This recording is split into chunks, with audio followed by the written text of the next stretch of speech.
ভাবি চাওক, আপুনি এবাৰ ভাবি চাওক, যদি মই এতিয়াই আপোনাৰ বেংক একাউণ্টত 100 কোটি টকা জমা কৰি দিওঁ, আপুনি নিশ্চিত সুখী হৈ যাবনে?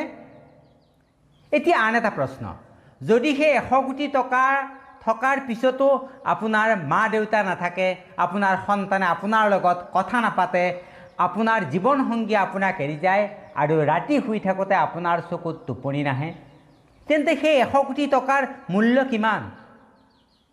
আজিৰ ভিডিঅ'টো শেষলৈকে চাওক, কাৰণ আজি আমি কেৱল টকাৰ কথা নকওঁ, আমি কথা ক'ম সুখৰ আচল মূল্যৰ কথা।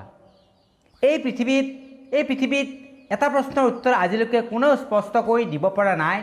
টকাই সুখ কিনিব পাৰে? টকাই সুখ কিনিব পাৰে নেকি? কিছুমানে কয় হয় পাৰে আৰু কিছুমানে কয় নোৱাৰে। কিন্তু সত্যটো এই দুইটাৰ মাজতেই লুকাই আছে। ভাবি চাওক, এজন মানুহ এটা ডাঙৰ বাংলোত থাকে, গাড়ী আছে, বেংকত কোটি কোটি টকা আছে, দেশ বিদেশ ভ্ৰমণ কৰে, কিন্তু ৰাতি শুবলৈ যাওঁতে তেওঁ টোপনিৰ ঔষধ খাব লাগে বা টোপনিৰ ঔষধ খায়। আনফালে এজন দিন হাজিৰা কৰা শ্ৰমিক, এটা সৰু ঘৰ, বেছি টকা নাই, কিন্তু দিনটো কাম কৰি সন্তানৰ হাঁহি দেখি ৰাতি নিশ্চিন্তে শুই যায়। এতিয়া আপুনিয়ে কওকচোন, ধনী কোন? টকাৰ আচল শক্তি? আমি বহু মানুহৰ বিষয়ে বহু ভুল ধাৰণালৈ ডাঙৰ হওঁ। আমি ভাবোঁ যিদিনা বহুত টকা হ'ব সিদিনা সকলো সমস্যাৰ সমাধান, সকলো সমস্যাই শেষ। কিন্তু বাস্তৱত অলপ বেলেগ। টকাই সমস্যা শেষ নকৰে, টকাই কেৱল সমস্যাৰ ধৰণ সলনি কৰে।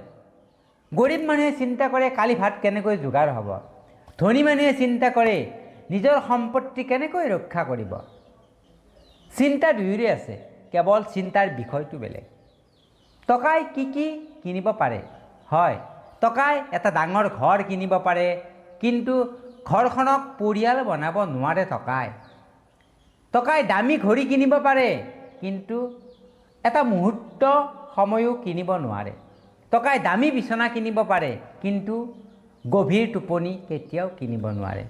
টকাই শতাধিক মানুহক চাকৰি দিব পাৰে, কিন্তু এজন সঁচা বন্ধু কেতিয়াও কিনি দিব নোৱাৰে। টকাই ঔষধ কিনিব পাৰে, কিন্তু সুস্বাস্থ্যৰ নিশ্চয়তা কিনিব নোৱাৰে। এটা বাস্তৱ কাহিনী। এবাৰ এজন বৃদ্ধই নিজৰ নাতিটোক সুধিলে, তই ডাঙৰ হৈ কি হ'ব বিচৰা? নাতিটোৱে ক'লে, মই বহুত ধনী হ'ব বিচাৰোঁ। বৃদ্ধই হাঁহি ক'লে, ধনী নহয়, এনেকুৱা মানুহ হবি যাৰ লগত মানুহে টকাৰ বাবে নহয়, মনৰ শান্তিৰ বাবে অকণমান বহিব বিচাৰে, অকণমান কথা পাতিব বিচাৰে। কাৰণ ধনী মানুহ বহুত পাবি, কিন্তু শান্ত মানুহ বহুত কম পাবি, শান্তিত থকা মানুহ বহুত কম পাবি।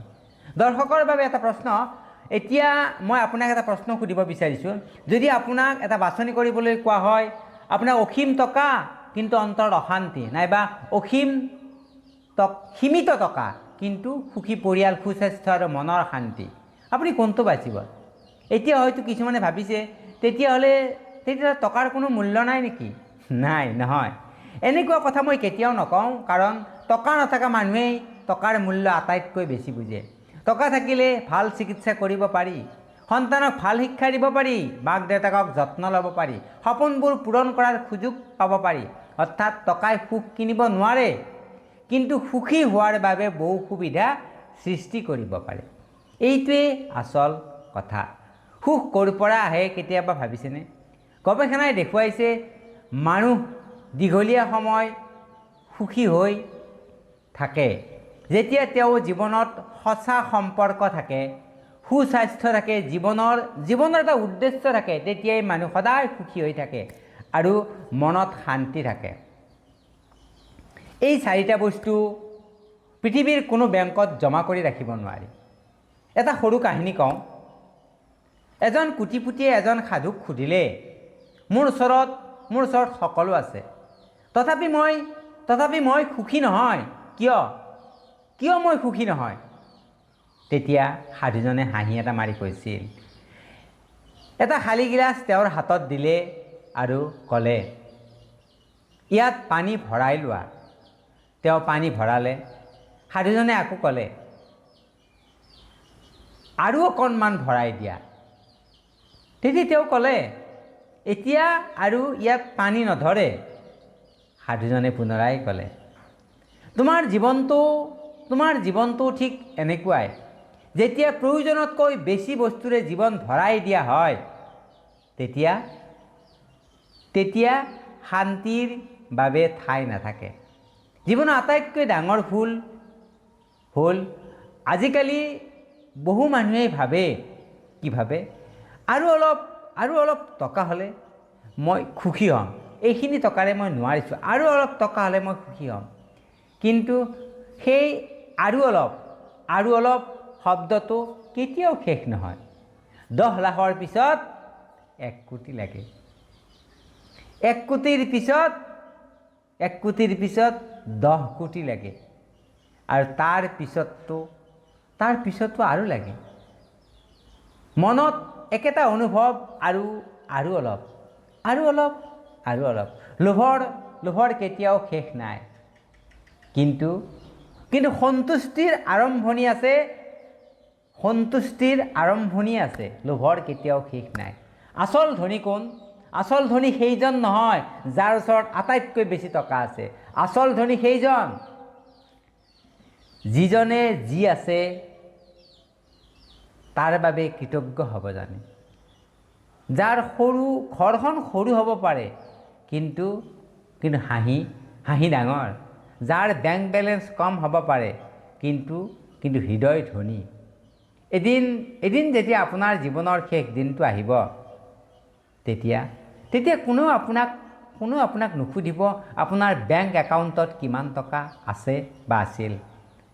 মানুহে কেৱল এটা কথাই মনত ৰাখিব, আপুনি কেনে মানুহ আছিল, আপুনি মানুহজন কেনে আছিল, আপুনি কিমানজনক হাঁহিবলৈ শিকাইছিল, কিমানজনৰ চকুলো আপুনি মচি দিছিল, কিমানজনৰ জীৱন অলপ হ'লেও ভাল কৰি থৈ গৈছিল বা ভাল কৰিব চেষ্টা কৰিছিল। কাৰণ টকা আপোনাৰ সম্পদ, কিন্তু আপোনাৰ ব্যৱহাৰ সেইটোৱে আপোনাৰ আচল পৰিচয়। এতিয়া শেষত এটা কথাই ক'ম, টকা আপুনি উপাৰ্জন কৰক, টকা উপাৰ্জন কৰিবই লাগিব, বহুত উপাৰ্জন কৰক টকা। ধনী হোৱাৰ কোনো ভুল নহয়। আপুনি ধনী হওক, টকা উপাৰ্জন কৰক, টকাই উপাৰ্জন কৰক। কিন্তু কি? টকাৰ পিছত কেতিয়াও দৌৰি নাথাকিব। টকাৰ পিছত দৌৰি থাকোঁতে জীৱনৰ সঁচা সুখবোৰ যেন কেতিয়াবাই হেৰুৱাই পেলাইছে আপুনি। এবাৰ ভাবিব, মনত ৰাখিব, টকাই সুবিধা কিনিব পাৰে, টকাই কিন্তু সুখ কিনিব নোৱাৰে। মানুহ জন্মে ভালপোৱা, কৃতজ্ঞতা, সুস্বাস্থ্য, শান্ত মন, আপোন মানুহৰ মাজত থকা এইবোৰ গুণ যাৰে তাৰে নাথাকে। যদি এই ভিডিঅ'টোৱে আপোনাক অলপো চিন্তা কৰিবলৈ বাধ্য কৰাইছে, তেন্তে লাইক কৰক, শ্বেয়াৰ কৰক, কমেণ্ট কৰক। আৰু আপোনাৰ মতে টকাই সুখ কিনিব পাৰে নেকি? এনেধৰণৰ গভীৰ চিন্তাৰ নিয়মিত ভিডিঅ' চাবলৈ মোৰ এই চেনেলটো, জীৱনৰ সঁচা কথা চেনেলটো ছাবস্ক্ৰাইব কৰি বেল আইকনটো অন কৰি ৰাখক। আজিলৈ এৰিলোঁ, পুনৰ আপোনালোকক লগ পোৱাৰ আশাৰে নমস্কাৰ।